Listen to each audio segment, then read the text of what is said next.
Here's a list of the prophets that God sent to mankind according to Islam.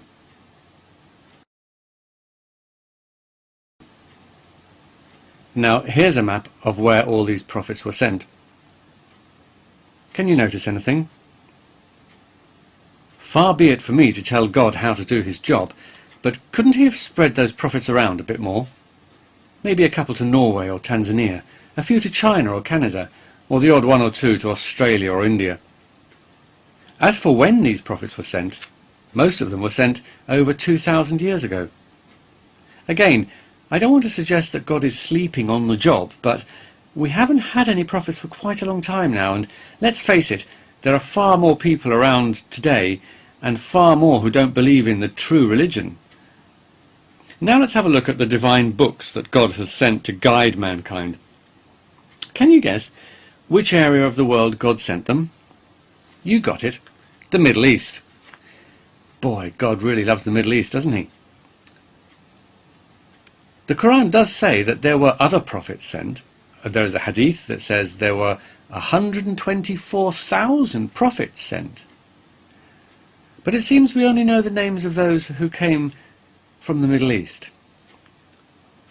I was told that Buddha, Ram and Krishna were originally prophets of Islam, but their true teachings were corrupted.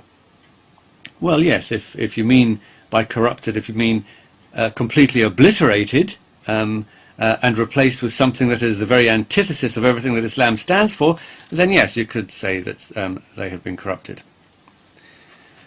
But let's assume that Buddha, Ram and Krishna really were prophets of Islam, and that there were indeed 124,000 prophets sent to mankind by God, but their teachings were completely lost or corrupted.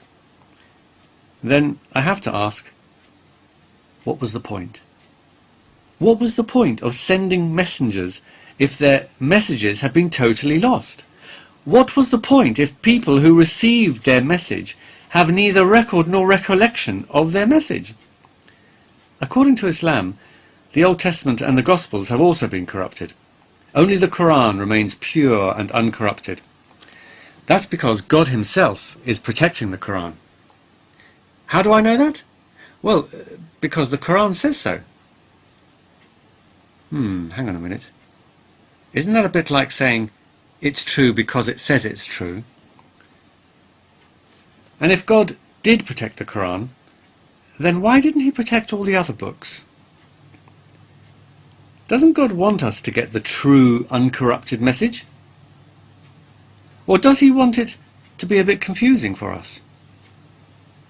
Does he want it to be a bit of a puzzle?